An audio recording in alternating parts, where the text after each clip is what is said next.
Hello दोस्तों, मेरे सभी भाइयों और बहनों को गुड मॉर्निंग। फिर आज से आपके बीच क्लास 10 का सवाल नंबर 81 लेकर आए हैं, जो कि छोड़ दिए थे, लेकिन आज इसको करवाएंगे। तो आपसे नम्र निवेदन है, फिर से हम कर रहे हैं कि आप मेरे चैनल को सब्सक्राइब करें, लाइक करें, शेयर करें और इसके आगे तक बढ़ाएं। हम आपके लिए रोज़ इसी तरह का ऑब्जेक्टिव लेसन बाय लेसन लेकर आएंगे। कृपया हमें आप सपोर्ट कीजिए। देखिए, पहला 81 नंबर सवाल का है, जो कि छोड़ दिए थे, लेकिन आज हम आपको बढ़िया से करवाएंगे। आज किसी प्रकार का दिक्कत नहीं होगा। देखिए, थोड़ा सा कितना लड़का लोग का कहना है कि आवाज़ थोड़ा स्लो आ रहा है, सर स्लो आ रहा है, तो कृपया करके आपसे रिक्वेस्ट है कि थोड़ा एडजस्ट कर लीजिए। 2 से 4 दिन में हम दूसरा माइक खरीद लेंगे। तो अभी थोड़ा दिक्कत है, थोड़ा एडजस्ट कर सकते हैं तो कर लीजिए। देखिए, सवाल बोल रहा है दो संख्याओं का लघुत्तम समापवर्तक। दो संख्याओं का लघुत्तम समापवर्तक यानी संख्या की बात करेगा तो हम आपसे बता चुके हैं। जब दो संख्या की बात करेगा तो संख्या माने क्या होता है भाई, ए गुना बी। हम ए को और बी को, ए को पहली संख्या और बी को दूसरी संख्या मानते हैं। अब सुनिए, दो संख्याओं का लघुत्तम समापवर्तक, इसके महत्तम समापवर्तक का 14 गुना है। देखिए, लघुत्तम समापवर्तक बोल रहा है तो एलसीएम बोल रहा है, लघुत्तम समापवर्तक महत्तम समापवर्तक बोल रहा है तो एचसीएफ बोल रहा है। फिर से सुनिए, लघुत्तम समापवर्तक बोल रहा है तो एलसीएम, महत्तम समापवर्तक बोल रहा है तो एचसीएफ। तो सुनिए, इधर बोल रहा है कि दो संख्याओं का लघुत्तम समापवर्तक। लघुत्तम समापवर्तक माने क्या होता है भाई, एलसीएम होता है। क्या होता है, एलसीएम। अब बोल रहा है कि इसके महत्तम समापवर्तक का 14 गुना है, यानी महत्तम समापवर्तक जो है भाई क्या है, 14 गुना है। एलसीएम से महत्तम समापवर्तक कितना है, 14 गुना है। यानी यहाँ पर 14 एचसीएफ लिखना पड़ेगा। फिर से एक बार समझिए भाई, इसके बीच में बराबर हो जाएगा। फिर से एक बार समझिए, दो संख्याओं का लघुत्तम समापवर्तक यानी लघुत्तम समापवर्तक, इसके महत्तम समापवर्तक का 14 गुना है। यानी लघुत्तम समापवर्तक जो है इससे 14 गुना महत्तम समापवर्तक है। महत्तम समापवर्तक ऐसे भी आप जानते हैं कि लघुत्तम समापवर्तक हमेशा एचसीएफ से क्या होता है भाई, बड़ा होता है। लघुत्तम समापवर्तक एचसीएफ से हमेशा क्या होता है, बड़ा होता है। तो हम तो इसमें कभी भी गुना नहीं करेंगे। किसमें करेंगे, एचसीएफ में करेंगे। कैसे, किसमें कर देंगे तो और बड़ा हो जाएगा, तो हमें किसमें करना पड़ेगा, इसमें। यदि इसमें 14 से गुना कर देंगे तो इसके बराबर हो जाएगा। अब देखिए वो क्या करना है। अब सवाल में बोल रहा है, लघुत्तम समापवर्तक यानी एलसीएम, लघुत्तम समापवर्तक यानी एलसीएम तथा महत्तम समापवर्तक यानी एचसीएफ का जोड़ 600 दिया है। यानी कहने का मतलब है भाई, एलसीएम प्लस का एचसीएफ का योग का दिया है भाई, 600 दिया है। क्या दिया है, 600 दिया है। 600 दिया है। अब देखिए, इसके बाद देखिए, इसके बाद इसको मान लीजिए समीकरण 1 का, मान लीजिए भाई समीकरण 1। एलसीएम का मान जो दिया है भाई, क्या दिया है, 14 एचसीएफ। तो देखिए, तो यहाँ पर एलसीएम है, यहाँ पर भाई एलसीएम है ना, यहाँ पर एलसीएम है, तो एलसीएम की जगह पर 14 एचसीएफ रख सकते हैं। हाँ, रख सकते हैं। देखिए, तो यहाँ पर क्या करेंगे कि 14 एचसीएफ और प्लस का एचसीएफ, अब बराबर का क्या हो जाएगा भाई, 600 हो जाएगा। 600, कोई दिक्कत। अब देखिए, 14 एक कितना हो जाएगा भाई, 15, यानी 15 एचसीएफ, अब बराबर क्या हो जाएगा भाई, 600 हो जाएगा। क्या हो जाएगा, 600 हो जाएगा। अब देखिए, 15 से कटाइएगा इसको, तो 15 के पहाड़ा में 60 कितने बार में आता है, 4 बार में। कितने बार में आता है भाई, 4 बार में। और एक जीरो तो जीरो, यानी एचसीएफ बराबर क्या हो जाएगा भाई, 40 हो जाएगा। 40 हो जाएगा। अब देखिए, तो एलसीएम एचसीएफ का तो मान आ गया भाई, लेकिन अभी एलसीएम का मान नहीं आया है। एलसीएम का मान नहीं आया, हम फिर से आपको बता रहे हैं। हमको बोल रहा है, देखिए लघुत्तम समापवर्तक महत्तम समापवर्तक का जोड़ 600 है। यदि एक संख्या 280 है तो दूसरी संख्या ज्ञात कीजिए। तो कहने का मतलब है, फॉर्मूला हम आपको बताया ना कि जब भी दो संख्या का और एचसीएफ एलसीएम का बात करेगा, दो संख्या का और एचसीएफ एलसीएम का बात करेगा, तो आपको क्या करना है भाई, फॉर्मूला इसको, ये फॉर्मूला लिखना है, ए गुना वी बराबर एचसीएफ गुना क्या हो जाएगा भाई, एलसीएम। क्या हो जाएगा, एलसीएम। तो देखिए, हमारे पास पहली संख्या दिया है, दूसरी संख्या निकालना है। तो पहली संख्या दिया है, दूसरी संख्या निकालना है, इसके मतलब एचसीएफ और एलसीएम भी निकालना पड़ेगा भाई ना। इसको निकालने के लिए हमको ये मालूम होना चाहिए, ये मालूम होना चाहिए और ये मालूम होना चाहिए। तो हमारे पास तो ये है भाई, एचसीएफ भी निकल गया। अब कहाँ निकालना पड़ेगा, एलसीएम निकालना पड़ेगा। तो यहाँ पर देखिए ध्यान से देखिए, एचसीएफ का मान कितना है, 40। यदि यहाँ पर एचसीएफ का मान 40 रख देंगे, एलसीएम नहीं निकल जाएगा, निकालिए। देखिए यहाँ पर LCM बराबर 14 और गुना HCF का मान कितना दिया है भाई 40 दिया है। कितना दिया है 40, तो यहाँ पर क्या लिख दीजिए 40। और देखिए करिए LCM बराबर गुना किया तो कितना हो जाएगा 14 चौका 56।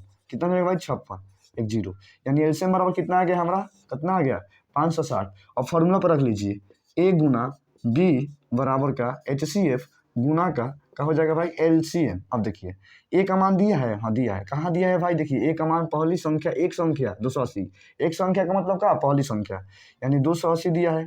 अब देखिए गुना B, अब देखिए HCF का मान दिया है ना भाई, कितना दिया है 40 दिया है। अब देखिए गुना LCM का मान दिया है, क्या दिया है भाई, क्या दिया है 560। अब देखिए इसको कटाइए, इसको कटा सकते हैं ना, कटाइए, इससे कट जाएगा ये। अब देखिए 4 के पढ़ा में 28 कितने बार में आता है भाई 7 बार में आता है, 7 से घटाइएगा इसको तो 57 हो जाएगा। अब देखिए B बराबर ये हो जाएगा, एक जीरो भी है, यहाँ पर कितना आ जाएगा भाई 80 आ जाएगा। कितना आ जाएगा 80 आ जाएगा। देखिए कितना इजी सवाल है, आपको यदि समझ में आ जाएगा तो आप इसको 40 सेकंड 20 सेकंड में कर सकते हैं, लेकिन आपको समझ में आएगा तो आप देखिए पहले बोल रहा है कि दो संख्याओं का लघुत्तम समापवर्त, दो संख्या यानी क्या A और B, लघुत्तम समापवर्त इसके महत्तम समापवर्तक का 14 गुना है, यानी LCM जो है HCF जो है LCM से 14 गुना है, HCF जो है LCM से कितना गुना है 14 गुना है। आप ये भी जानते हैं कि जब भी होता है LCM HCF से बड़ा होता है तो हमको जब भी गुना करना पड़ेगा तो HCF में गुना करना पड़ेगा, कैसे कि LCM तो अप्रूफ ही बड़ा होता है, LCM में और गुना कीजिएगा तो और बड़ा हो जाएगा, तो कैसे बराबर इसके बीच में आ जाएगा, नहीं आ पाएगा। तो इसीलिए आपको LCM और HCF बोल रहा है, HCF 14 गुना है तो HCF में आपको 14 गुना करना पड़ेगा। अब देखिए बोल रहा है कि लघुत्तम समापवर्तक यानी LCM तथा महत्तम समापवर्तक यानी HCF का जोड़ कितना दिया है भाई 600 दिया है, यानी LCM जोड़ माने का होता है प्लस होता है, यानी LCM प्लस के HCF का मान 600 दिया है इक्वेशन 1। अब देखिए यहाँ पर जो है LCM का मान कितना है भाई 14 HCF है, तो यहाँ पर LCM जगह पर कितना रख देंगे 14 HCF रख देंगे, HCF प्लस का 600। अब देखिए इसको जोड़ेंगे तो 15 HCF हो जाएगा और यहाँ पर क्या हो जाएगा भाई 600, 15 चौका 60, एक जीरो तो जीरो, यानी HCF बराबर कितना हो गया 40।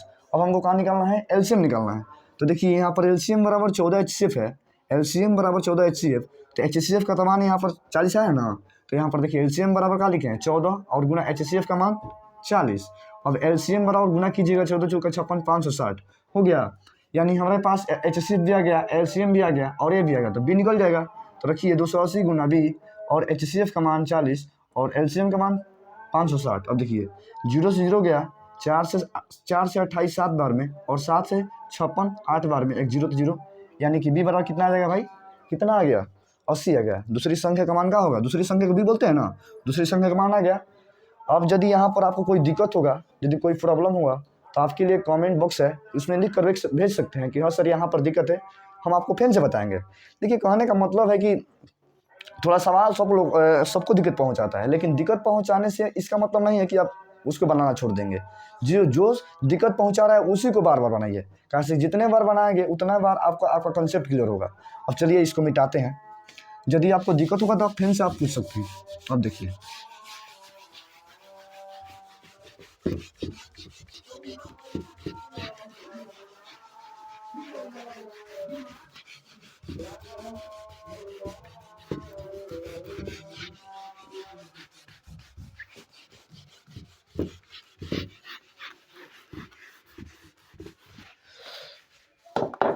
और देखिए हमको लग रहा है कि आज आपका लेसन समाप्त हो जाएगा, कैसे कि इसके बाद अब कुछ क्वेश्चन नहीं है, इसमें इजी क्वेश्चन है, तो आप परिमा कर सकते हैं, नहीं होगा तो आप हमसे बोल सकते हैं कि सर इसमें दिक्कत है तो हम बता देंगे। अब देखिए अगला सवाल का है, अगला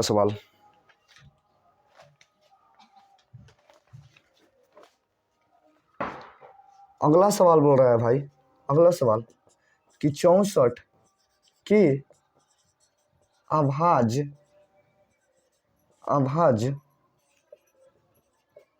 गुणनखंड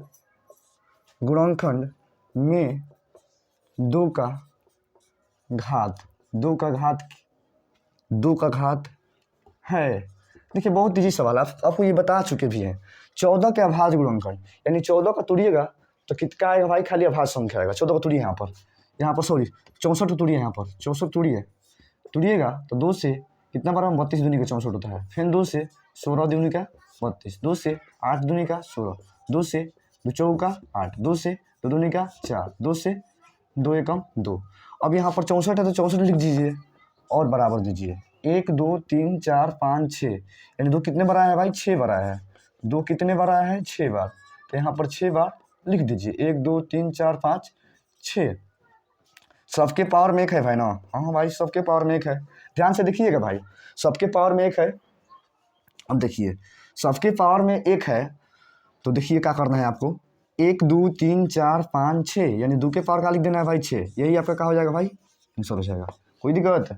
कोई दिक्कत? इतना मेहनत कर रहे हैं भाई, थोड़ा सब्सक्राइब और लाइक कर देने में कुछ आपको जाता नहीं है। इतना सारा वीडियो पर लाइक सब्सक्राइब करते हैं तो मेरे पर भी कर सकते हैं, इतना मुझको विश्वास है आप पे। देखिए हो गया ना। अब अगला सवाल देखिए, यदि आपको कोई दिक्कत होता है तो फिर से आप हमसे पूछ सकते हैं। अब देखिए अगला सवाल, ये तो लग रहा है कि आपको दिक्कत नहीं होगा। देखिए अगला सवाल,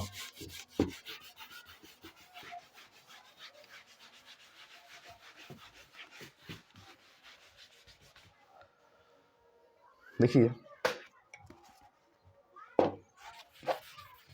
अगला सवाल दिखा रहा है।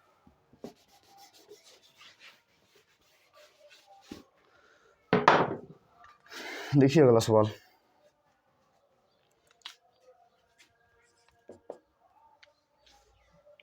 अब देखिए √12 का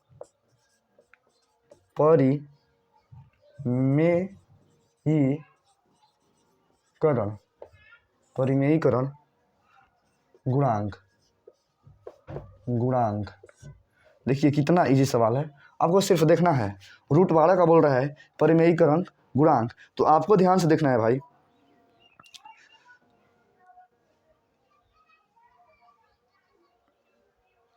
आपको ध्यान से देखना है। बोल रहा है कि √12 का परिमेयीकरण गुणांक बोल रहा है ना, यानी गुना बोल रहा है। देखिए तो आपको क्या करना है, परिमेयीकरण ये कितना लड़का लड़की सुनकर दे क्या दे, परिमेयीकरण क्या होता है? परिमेयीकरण कुछ नहीं होता, रूट के उसको सॉल्व कीजिए और रूट के जो गुना में आएगा उसी को गुणांक के रूप में लिख देंगे। देखिए यहाँ पर 12 है ना भाई, 12 है तो 12 को तोड़िए। यहाँ पर 2 गुना 2 लिख सकते हैं, 2 दूनी का 4 और 4 तिया 12 हो जाएगा ना भाई। यहाँ पर कहाँ निकलेगा? 2 2 के साथ 1 2 निकलेगा ना, 2 2 के साथ 1 2 निकलेगा, रूट में 1 3 बच जाएगा। तो हमको गुणांक लिखना है भाई, गुणांक जो रूट में आएगा उसको। परिमेयीकरण का मतलब क्या? जो परमेय के गुणांक में आएगा, जो परमेय के गुणांक में आएगा। तो देखिए 2 परमेय है, इसके गुणांक में क्या आ रहा है? √3 आ रहा है, तो √3 को कहाँ कर देंगे? आंसर कर देंगे, यानी √3 हमारा कहाँ हो जाएगा? आंसर हो जाएगा। परिमेयीकरण का मतलब होता है भाई रूट को उसको तोड़ेंगे और रूट तोड़ने के बाद जो संख्या आएगी गुना में परिमेय के, उसी को हम लोग लिख देते हैं। देखिए ये परिमेय है, ये क्या है? √3 का 1 और परिमेय संख्या है, तो ये यही बोल रहा है कि परिमेयकरण के गुणांक में √3 है ना। अब देखिए अगला सवाल देखिए भाई, अगला सवाल अब इधर सब इजी है, हम वही करा रहे हैं जो आपके लिए मुश्किल होगा। अब देखिए अगला सवाल 106।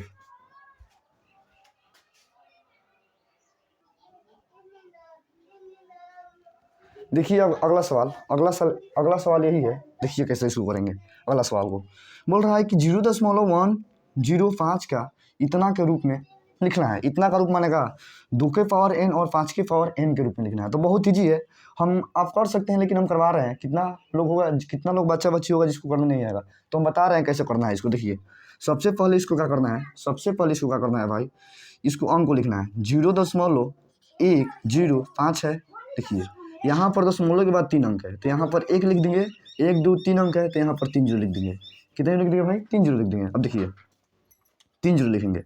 अब सुनिए क्या करना है, इसको यहाँ पर लिख दिया ना भाई, यहाँ पर लिख दे, दशमलव उड़ा देंगे। अब यहाँ पर क्या हो जाएगा भाई? ऊपर में 105 हो जाएगा और नीचे में 100 गुना 10 लिख सकते हैं क्या? 100 गुना 1000 को 100 गुना 10 लिख सकते हैं। हाँ लिख सकते हैं। 1000 को 100 गुना 10 लिख सकते हैं ना। अब देखिए 105 ऊपर में है ना, 105। 100 को लिखने का तरीका देखिए, 100 को लिखने का तरीका 2 के पावर 2 और गुना 5 के पावर 2 लिख सकते हैं क्या? अब कहेंगे कैसे सर? 2 का स्क्वायर 4 होता है, 5 के स्क्वायर 25 होता है और 25 चौक का सही होगा। हाँ हो जाएगा। अब देखिए 5 के सही तरीका 2 गुना 10 को ऐसे लिख सकते हैं 2 गुना 5। फिर से एक बार समझिए, 100 को 2 का स्क्वायर कर सकते हैं और 5 का स्क्वायर करता है। 2 का स्क्वायर 4 होता है, 5 का स्क्वायर 25 होता है और 25 को 4 से गुना करेंगे तो 100 नहीं हो जाएगा। और 2 गुना 5 10 होता है। और देखिए यहाँ पर 1 है और यहाँ पर 1 है, तो यहाँ पर आप क्या करेंगे, देखिए यहाँ पर आप क्या करेंगे, यहाँ पर कहाँ करें अब, देखिए यहाँ पर 105 यहाँ पर लिख देंगे, 105 लिख देंगे ना भाई। यहाँ पर 2 के पावर 2 है और 1, 2 के पावर कितना हो जाएगा भाई, 3 हो जाएगा। अब देखिए यहाँ पर 5 के पावर 2 है और 1, 5 के पावर का हो जाएगा भाई 3 हो जाएगा।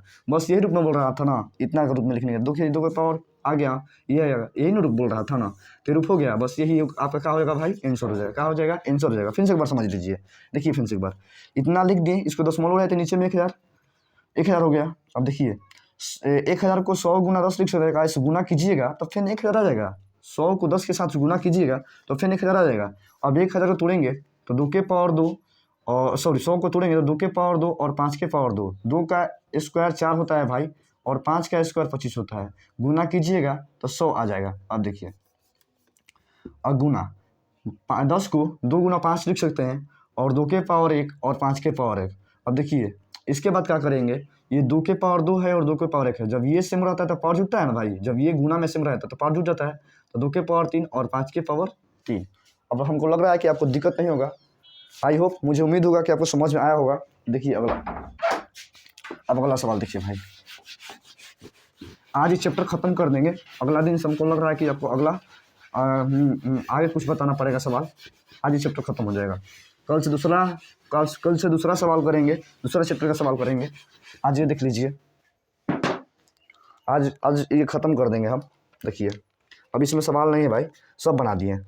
और जिसको भाई लोग को जो दिक्कत होगा वो मुझे कमेंट बॉक्स में लिख देगा और बताएगा कि सर इसको फिर से बता दीजिए। हम बता देंगे, लेकिन बोलेंगे आप तब बताएंगे, ऐसे नहीं बताएंगे। अब देखिए, अब सवाल देखिए,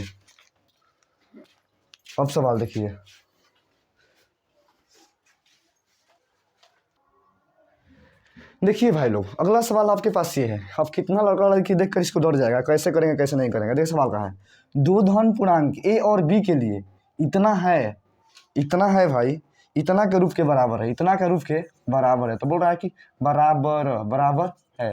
तो बोल रहा है कि ऑप्शन में 1 है, 2 है, 0 है और प्लस बी है। आप किसको आंसर मारेंगे। अब इस यहाँ पर आप घबरा जाएंगे। अब यहाँ पर ए गुना बी लिखा है और ए गुना बी, ए कमा बी लिखा है, सॉरी मौसा का गुना, यानी मौसा देखिए 2 संख्या है इसमें। कहा है भाई 2 संख्या है, ए गुना ए कमा बी है और ए कमा बी। तो सोचिए कि 2 संख्या है। सुनिए, ए देखिए पहला संख्या ए है, दूसरा संख्या बी है। आपको बोलेंगे कि इसमें HCF और LCM निकालिए, आपको बोलेंगे का HCF और LCM निकालिए। तो HCF बोले हैं कि जो दोनों में कॉमन लेगा वही HCF होगा। तो इसमें कुछ कॉमन मिल रहा है भाई, नहीं मिल रहा है। और जब कॉमन नहीं मिलेगा तो गुना में इसका भी 1 है, गुना में इसका भी 1 है, तो HCF क्या हो जाएगा भाई, 1 हो जाएगा। लेकिन जब LCM की बात करेंगे भाई, LCM की बात करेंगे तो इसमें भी ये है, इसमें भी बोले थे ना कि जो भी लास्ट में बचेगा उसको गुना कर देंगे तो क्या हो जाएगा, LCM हो जाएगा। तो ए गुना बी यानी LCM क्या जाएगा भाई, ए गुना बी आ जाएगा, ए गुना बी आ जाएगा, यानी ए बी आ जाएगा ना भाई। अब देखिए हमको इसका मान बताना है ना। तो मौसा कितना है भाई हमारा, 1 आया। 2 संख्या है, 2 संख्या का मौसा कितना है, 1 आया। यानी यहाँ पर क्या लिख देंगे भाई, 1 लिख देंगे गुना का। लौसा कितना है 2 संख्या का, ए बी, ए और बी। अब देखिए नीचे क्या है भाई, ए बी है, ए बी से भी कट जाएगा तो क्या बच जाएगा भाई, 1। यही क्या हो जाएगा आपका आंसर हो जाएगा। फिर से एक बार समझिए। अब इतना लड़का सब देखकर चिढ़ा जाता है कि यहाँ पर ए कमा बी दिया है, ए कमा बी दिया। अरे भाई इसको देखकर नहीं डरना है आपको। देखिए इसको देखकर आपको नहीं डरना है, समझिए थोड़ा। सॉरी भाई, थोड़ा लाइन कट गया है, एडजस्ट करना पड़ेगा। देखिए क्या करना है आपको, थोड़ा एडजस्ट कर लीजिए। लाइन कट गया है, अब क्या करें, लाइन आएगा तो थोड़ा फोकस होगा, नहीं तो ऐसे ही करेंगे। अब देखिए क्या करना है आपको। बोल रहा है 2 धन पूर्णांक ए और बी के लिए मौसा, यानी 2 संख्या है, ए और बी है, 2 संख्या ए और बी है और इसका मौसा यहाँ पर लिखना है। और फिर 2 संख्या ए और बी है, यही संख्या है जो रिपीट किया है, लौसा ए और ए, लौसा इसको निकालना है। यानी इसमें दोनों संख्याओं में इसका मौसा निकालना है, यही संख्या यहीं पर दिया है। मानी देखिए जब सवाल में बात करेगा भाई HCF और LCM का और ए गुना बी का, यानी उसमें 2 ही को संख्या दिया होगा ना भाई, 2 ही संख्या दिया होगा। तो दोनों संख्या दिया है यहाँ पर लिख दिया है। अब बोल रहा है कि इसका दोनों संख्या ए और बी है, तो पहली संख्या ए और दूसरी संख्या बी है। तो बोल रहा है कि लौसा निकालिए और मौसा निकालिए। तो सबसे पहले हमको भाई इसका मौसा निकालना पड़ेगा। देखिए दोनों संख्या में कुछ भी कॉमन नहीं मिलता है भाई, तो क्या मिलता है कॉमन, 1 मिलता है। यानी HCF बराबर क्या हो जाएगा, 1 हो जाएगा। अब निकालेंगे एलसीएम।